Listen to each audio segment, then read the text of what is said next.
We can begin with a curfew for men, which is probably going to be introduced at some point in Britain. Why not? Because every other barrier has been broken. We're not allowed to have sex with people we don't already live with. We're not allowed to buy beer from pubs. And what was it? That was in Wales, wasn't it? They're literally forbidden from selling alcohol. I mean, what? We're just under literally COVID Sharia at the moment. So why not a curfew? Why not? Inshallah, go for the curfew. Yeah. Yeah. God wills it. Anyway, so this story starts off with something actually serious and sort of sad, but then it descends into absolute nonsense. Sort of sad. Well, yeah, it's sad, but it's, I mean, in the sense that it's a real story of note, and then the, intelligentsia of our society are so stupid that they learn nothing and go in a completely different I'm direction. reasonably sure that intelligentsia was meant to be a derogatory term when it was first coined. I know it's a Russian term, but No, exactly. yeah, probably. Point proven. Right. Yeah. Anyway, so this is an appeal for a missing woman that was made in Lambeth Police for some lady who was walking home from a friend and then went missing.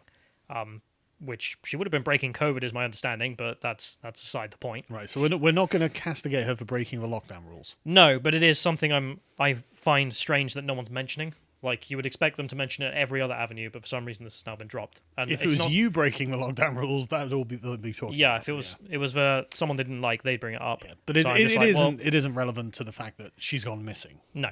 But then the women living in the area were apparently warned by the police that this had taken place, and therefore women should not go on their own. So some of the quotes here. Women admitted that they were scared to leave their home as police seeking missing Sarah feared a kidnapper was at large. One said cops knocked on her door last night and warned her not to go out alone as they desperately tried to piece together what had happened. Another woman, aged in her 30s, told The Sun, I was told to be more careful because I live on my own. The police came round yesterday and said I should be careful. I don't want to leave the house at the moment. You don't know what happened. Perfectly reasonable. Well, things are going great in Sadiq Khan's multicultural London, I can see. Yeah, but there's some guy who's kidnapping women. One of them's gone missing. If you live in this area, I wouldn't go out. Seems perfectly prudent to say, well, they're kidnapping women, so... maybe. Also, you're not allowed to go out, so don't. Yeah, there's that, but just, be careful there. And then she was seen on some doorbell footage, so they confirmed that she was in the area and then went missing, seemingly by kidnap, because she was on the way home. Mm-hmm. And then they found someone who is believed to have been the one who abducted her and is suspected of murdering her. So this is a Met police officer, which is the incredible embarrassment here for the police, which is one of our own was doing this. So she was abducted in South London. The officer lives in Kent and was arrested in Kent, taken in for questioning on suspected murder and suspected indecent exposure, which is a report that the police received a few days before the kidnapping, but seem to have not acted on. So there's some questions there about are the police doing their job, because this was a police officer.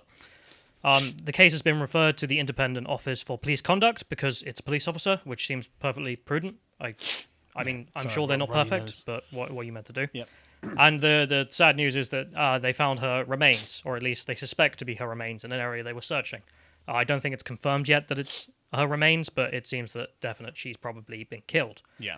And if it is this police officer, again, still a suspect at the time of recording, Right. that's pretty bad. I mean, this is a pretty bad story. That a police officer in the Met seems to have abducted a woman and killed her and is now under questioning. One of the worst parts about this is he's not just some random copper off the street. He's one of the elite parliamentary and diplomatic protection command officers. So his main role is protecting diplomatic premises. So the Palace of Westminster, Downing Street, areas where you want the best of the best. In which case... oh God! But we have to be clear that these are just he is a suspect. He has not been but he has been arrested and he's under questioning. So but he's not. We're not going to say that he's guilty or anything like that. The police just believe they have evidence enough to arrest him at least. Right. There was also a woman who was arrested in the same place on suspicion of aiding and abetting. She's out on bail at the moment, and I mentioned that because that seems to have just fallen off the radar completely. Everyone's forgotten that a woman was also arrested here. Really? And you'll see why in a bit. So the leader of the Women and Equality Party issued a statement, which The Guardian quoted, because of course they did. Was it something about women need to be held accountable for aiding and abetting the kidnapping of other women? No, they said that this case has affected women's rights across the capital and across the country. And it's like, what? I don't know. She then goes on to whine about... Hang on. The legal status of women has not changed because of this crime. No. Like we didn't decide to actually... Well, we're going to avoid it being a crime by making it legal to kidnap women or anything? That wasn't...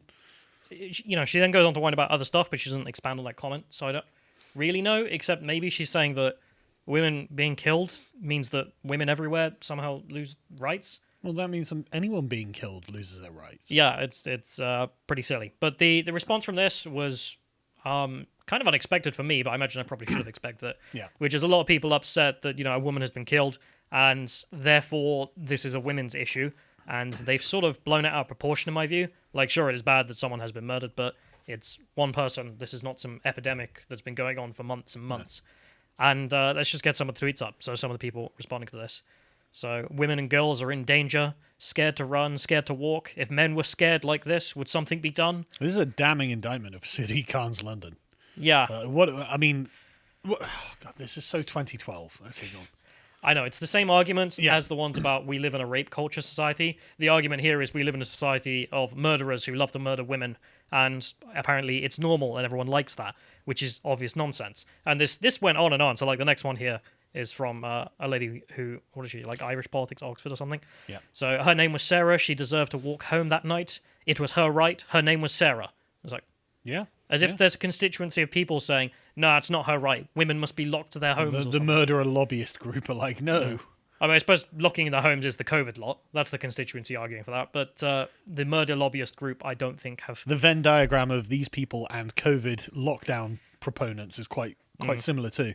Yeah. So then the next one here is someone saying, how effed up is it? Is from a toddler to childhood to adulthood and even old age, a woman is never really safe walking down the street on her own. I guess it is, Mr. Nabil Abdul Rashid. Well, how does that not apply to men? Like, it's never safe to walk anywhere. Well, men get attacked more often than women. That's one of the points, which is the absurdity of all this arguing. So, and then there's more of this. So some lady arguing that every woman has to take different routes. A woman that has held keys for self-defense, made fake phone calls, turned a corner and run. All women live in fear. I'm just like, no, it's not. The reality of this is that it's just a murder. These things happen. It's being investigated, and we'll get the truth. But this is not some damning indictment of British society as a society that just loves murdering women for fun. It's absurd. And the next one here I wanted to show is just probably the best take I've seen, which is that because some men do these things, therefore all men are guilty, because it only takes most men. So if we get the archive up, she's since deleted this. So the problem with telling us that most men aren't dangerous and don't mean to harm us is that whilst it's true, we have no way of telling which ones do mean to harm us. And it only takes one, meaning it falls upon us to be the lookout every day, all the time. Yes, you are responsible for your own personal safety, Jennifer. That is actually the reality of life. But also just the absurdity here. It only takes one. Well, I replaced that argument with Muslim. And then, read that. The problem with telling us that most Muslims aren't dangerous and don't mean to harm us is that while it's true, there's no way of telling which ones do want to harm us. And it only takes one. I mean, you can see the absurdities yes. here. Yeah. There's no way that statement would be acceptable, and yet, here we are. And this stupid narrative is still going on. There was another trend today on the trending list. I just took a screenshot of the top tweets there. Tens upon tens of thousands of likes for each one of them. And they're all just complaining that, oh, isn't it horrible how murdering women is normalized in British society? I'm like, fantasy land are you living in? Where was this energy when Sarah Champion came out and said, hey, by the way, I think 1 million English girls have been raped by rape gangs? Where was this energy? But the point here, murdering women in the UK is illegal, and that law is not just on the books, it is enforced. It's been on the books for literally 1,000 years. Yeah, and but probably earlier. Probably even the Germanic tribes, before they even came to Britain, actually criminalized the murder of women. But it's not just the point of like, oh, you have it on the books. Like, okay, the laws on the books in Italy, but they're not enforced. We take the whole murdering women situation quite seriously. It's not just a paper law, it is enforced.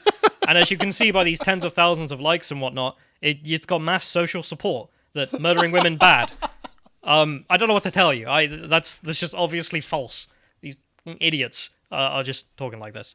And it's also just false. As you mentioned, the narrative that women are some horrible disposition of being killed en masse. There's some research on this, and the research, if you get the next one, is that men are more likely to be attacked by strangers than women. Yep. Because most of actual murders and whatnot come from people you know. They don't come from random strangers. Mm-hmm. But in those situations that people hold their keys while they're walking down a dark alleyway or whatnot because they're afraid of a stranger, apparently it's mostly men who get attacked there. This has been known for a long time. So also just based on BS. I mean, absolute BS. Right. But the response from this is perfectly normal, which is to suggest that there should be a curfew on men. So I saw Nigel Farage posting there. Yeah. But we'll play the clip. This is a Green Party lord arguing in response to the police saying that you should be safe and take precautions. And she's upset about this, so she proposes a curfew on men in response. Let's play. And in the week that the woman, Sarah Everard, was abducted and we suppose killed because remains have been found in a woodland in Kent, I would argue that at the next opportunity for any bill that's appropriate, I might actually put in an amendment to create a curfew for men on the streets after 6 p.m, which I feel would make women a lot safer, and discrimination of all kinds would be lessened. Okay. A curfew on men would lower discrimination. Yeah, I mean, I'm for it. Let's have a curfew on men. Trans men as well. They're men, remember. You don't get to escape. So now trans men, with the rest of us men, are confined to our houses after 6 p.m. It's probably going to cut down the amount of grooming that goes on, which will help, And as she said, the direct causal link will be less discrimination against vulnerable English girls. So, I mean, she's not wrong. I mean, men do commit most of the crime. Yeah, kind of a based and UKIP-pilled position from the Green Party. If you're happy to do that on the basis of sex, well, why can't you expand it to ethnic groups? Can you enlarge it to religious groups? And what's your limiting principle? Yeah, let's just start putting in arbitrary curfews for random groups. She's obviously being a bit tongue-in-cheek, at least the way let's that hope she so, but she's a presented Green it. Party lord. Who knows? Yeah, but she was sort of like, you're proposing that women should take care. That's that's absurd for some reason, and therefore imagine if I said that all men must be confined to their homes. How silly would that be? And Nigel Farage taking this seriously, posting it, and a lot of people mocked Nigel for this because it's like, oh, come on, like this is somewhat taken out of context. She's being tongue-in-cheek, but apparently not, which is the horrible bit. So if we go to the next one, this is Jeremy Vine taking this seriously. Like this isn't a joke. He was saying that that she's being very serious and whatnot. And if you scroll down, he's referencing another case in which he's sort of promoting the idea that actually this would cut down on crime. I was like, what's wrong with you? Why would you come to this conclusion? How many of these crimes happen? Not many. Like in terms of the UK, we're doing pretty good on this. So it's not just people randos on Twitter. An interview was taking place between the BBC and the First Minister of Wales, so the leader of the Welsh government, Labour Party. Mark Drakeford. And he was asked, well, what would you do about this idea of curfewing men? And he couldn't find a way to argue against it. So let's play the clip. That there should be a curfew on men for a period of time. Is that something that you would consider? It wouldn't be on the top of the list of things that we would consider because it would be at the very best a temporary intervention. But you would. I'm sorry to be clear. You say you wouldn't. It's not the top of your list. I can only take it from that you could not rule out that being a potentially something that you would do. If there were a crisis and you needed to take dramatic action that allowed that crisis to be drawn down, then of course you'd be prepared to consider all measures that would make a difference. But the sort of measure, the curfew measure that you've described, it could only ever be a temporary answer, and therefore it's not at the top of our list. There are other things that we can do and should do, and we'll work hard with our third sector organisations or local authorities in Wales. As I say, people need to be safe and to feel safe. And that's absolutely the sort of society we wish to create here in Wales. What an absolute psychopath. What an absolute lunatic. Mark Drakeford, the Fuhrer of Wales. What? This is the guy in charge of the Welsh government, apparently. Well, look, we just need to put a curfew on Jews, okay? If it's in a crisis. It's not our top thing, and it would only have to be temporary because it'd be quite strict. But, we'd consider it. What a fucking Nazi. Like, this is obviously in odds with the Equality Act, the fact that sex is on there, and of course religion and race, so I imagine doing the same. But I could see an argument if you say that there is a unique issue among a society, therefore I'm going to argue for racial profiling. Like, I can see that argument. I just don't agree that that's the right thing for the government to do. No. I don't think that's acceptable. But I look forward to him arguing that we're going to start implementing Muslim curfews in response to grooming gangs. I'm sure he'll have exactly the same opinion there. But no, of course not. God damn. So the response then got even more frantic. Again, a woman was arrested in conjunction with this man for aiding and abetting, which is where this story came But from. men are the ones responsible. But, all men are responsible, which, interesting argument. So Jess Phillips, the wonderful Labour MP that even the Labour Party don't like. Like, what did she get in the leadership vote? It was like 2% or something pathetic. Something like that, yeah. And then she dropped out. So she is saying in the Parliament that society has just accepted dead women. Evidence for this being that a woman has been killed. That's it. Like, not anything else. Hang on, Jess. Jess, I don't accept that a woman is dead here. I believe that she's actually still alive. Now what? Society, what are we supposed to do? Like, oh, God. Okay, Karen. Yeah, sorry. it's just stupid. But just by the numbers, so you mentioned earlier, like the United Kingdom, let's just take this for a measurement here. So let's go to the Wikipedia link. This is just a list of countries by homicide rate. If you just Control F, like United Kingdom or whatever, if you can do this in your own time, you can see that the United Kingdom is 185th out of 230 countries, so right near the bottom. So an incredibly safe place to live by international standards. So we don't seem to accept homicide as normal. I don't think that the rest of them are meant to be women, because they're obviously not. Where are the normalised homicide activists? Yeah. Just out of interest. Death the women. That's the chant, I guess. And of course, the problem here is we're actually not looking at anything important here. We're looking at, a woman has died, and that's sad. But we're not looking at a systemic issue of women being killed en masse or something like No, this. it appears to be two lunatics who decided they wanted to murder someone for some reason. Yeah, and we'll ignore all the problems that could be said to have been disproportionate in society. And I just wanted to bring this back up because it every time I can, I want to bring it back up. So this is the Guardian talking about the fact that the killings of black people in England and Wales are the highest since 2002. But by who? Very misleading headline. About 15% of all victims in this period were black, but only 3% of the general population are black. But also, approximately 1 in 5, or 21% of the suspects are also black. So, Yes. And 3% of the population, 21% of the murderers. Who? Yeah, but not just that. So it makes it sound like the white people in England are just murdering black people or something. That's not what's happening, and everyone knows that's not what's happening. Black people disproportionately victims of murder, and also the murderers. They are murdering each other. And they happen to be living in the same communities that we call the black community. Yeah, and the most common cause of murder is someone who knows the other person. Oh my God, it's all coming together now. Yeah, it's white people's fault. The best part here being that you can localize this to London, for example, just to look at it. So let's go to the Sky News. And Sky News, being the eternal, I guess, white supremacists that they are, they use literally the phrase, almost half of the murder victims, as well as suspects, were black, despite the ethnic group accounting for only 13% of London's population. No, Sky News, no. You're not allowed to use that language. You're not allowed to use the word despite. I mean, that's verboten. It's a statistic, but I guess I look forward to Hope Not Hate demanding that Sky News are some kind of white supremacist organization for quoting it. But it gets to the sole point here, which is, well, that's something that's incredibly disproportionate. But are we going to talk about it? Are we going to, have a discussion in Parliament? No, because one woman has died in sad circumstances, but that's enough. That's the story that takes the country by storm. Right. And the propaganda for Jess Phillips here is embarrassing. So this is Politics Joe, which is a Labour outlet, disguising itself as just some media point. And you can see her MPs are stunned into silence as Jess Phillips spends over 4 minutes reading the name of every woman killed in the UK over the last year where a man has been convicted or charged as the main perpetrator. As if there's some gender war going on. There is from her point of view.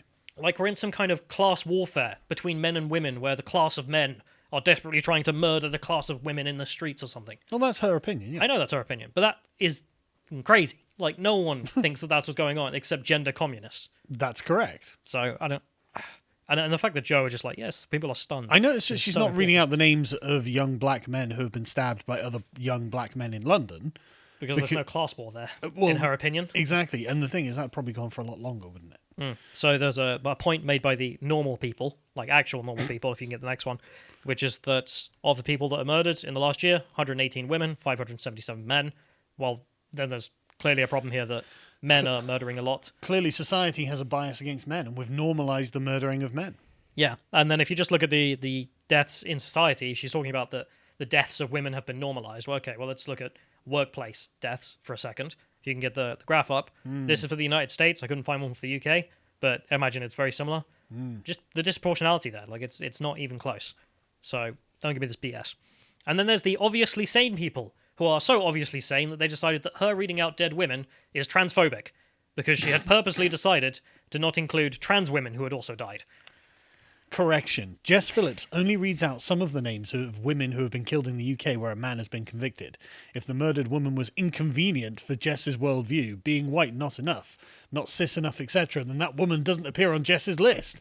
But the thing is, on Jess's list, I listened to it, and there were loads of surnames of non-British extraction that she was reading out, which implies that they have husbands of non-British extraction, which shows that it's not about being white. We've got to get a recording of John's jokes at some point. Anyway, so let's go to the next one. Because this continued. This wasn't just a small thing I saw. Stop congratulating yourself, Jess Phillips, because you get the list. You read out of murdered women from someone who deliberately excludes trans women, and you've been told, and you don't care. That's right, Jess. You are a TERF. Yeah. You are now a transphobe. You trying to defend women excludes and marginalizes trans people. And there is actually some truth to this. So she did actually seemingly exclude someone. What a bigot! So they go to the next one. So people claiming that she had deliberately excluded people. Oof. And this was countered by leftists who support Jess for God knows what reason, saying that fact check. Let's go to the next one. Fact check. Happily, there were no murdered trans women in the UK in the last 12 months. And then you had the eternal lady who just keeps popping up and defending anything stupid. So let's get the next one. Ash Sarkar. We're all in the same grim sisterhood of being made afraid of violent men in response to criticisms that she had excluded trans women out of this. It's just so cringe. Like, I don't know why she does this. I think it's amazing. No. You're absolutely right, Ash. You're absolutely right. The big hairy knuckled sister in the toilets with you. She's in the same boat as you. Men are going to victimize her just as much as they would you. It's reality. It's just life. Have a bit of class solidarity, would you? So the truth is that, yes, there was actually someone who was murdered. So the next link is someone mentioning them. So Martin Sabrini, a 55-year-old man, had just been sentenced today for murdering Amy Griffiths, a transgender woman from Droitwich, who was murdered in a brutal and violent death. And yeah, she was. So I went to the source on this. So just the Guardian link talking about this. They obviously have to frame this as if it's some kind of transphobic attack. So, convicted robber jailed for murdering woman he'd met on dating site. As if it's like, he turned up and then, oh no, you're transgender, killed him. Yeah. That's not what happened. Oh. Complete bull. Okay. I don't know why they don't make that more clear. Well, what happened? So, a convicted armed robber who strangled, battered, and stabbed a woman to death after meeting her on a dating site has been sentenced to life in prison. He was on the run for stabbing a woman in the neck outside a supermarket near his home. So, 3 days earlier, he stabbed someone in the neck and then went and met this woman. Saburi attacked 51-year-old Griffith with a baseball bat, strangled her and stabbed her, and then he handed himself into the police a little while later. He also stole her laptop and Xbox from her house. But Brand and Sabrini and Griffiths have met online on a transgender dating site and had met in person once before, in June 2018. They had exchanged numerous messages over a period of months that showed an affectionate relationship. And the judge even notices in this case that there's no way this is a transphobic attack. But I just love how the if Guardian anything, this guy seems to have been into that sort of thing. Yeah, and I love how the Guardian have to mislead you with their headlines endlessly. But that is someone that is transgender, was murdered by a man, and Jess Phillips did exclude. So trans activists actually correct on this one. She seems to have excluded the trans women there on purpose, or will ever made that list. So Jess, how could you? We're very disappointed. We use the correct pronouns here, and you should too. But yeah, we're going for the male curfew in response to this, the perfectly normal thing to do in response to one murder. I can't get over how Mark Drakeford. Well, I'm not ruling it out. There's a perfectly reasonable response to this, which is let's create new kinds of technology, ways to protect people on the streets, or it's not, how to deal with a police officer. Okay. No, but there are things you can say in response to a murder that are normal, but we never do in this country. It always has to be something extreme identity politics. But it's like, I hate to say it, but as they said, 650 odd women a year are murdered, right? It's just the number of people in a country of 70 million or whatever it is. After the census, we find out you're going to get a small percentage of murders, and we're right at the bottom of the list of countries of number of murders that happen each year. So it's like, okay, so we seem to actually kind of have a handle on the problem. Yeah. And you found one example that fits into a bunch of feminist tropes, and you're like, oh God, this is it. Men are the problem. It's like, sorry, just bad things happen in reality. This is why you should take care of yourself insteadly. If you enjoyed this segment from the podcast of the Lotus Eaters, you can watch the full broadcast live every weekday at 1 PM UK time on lotuseaters.com.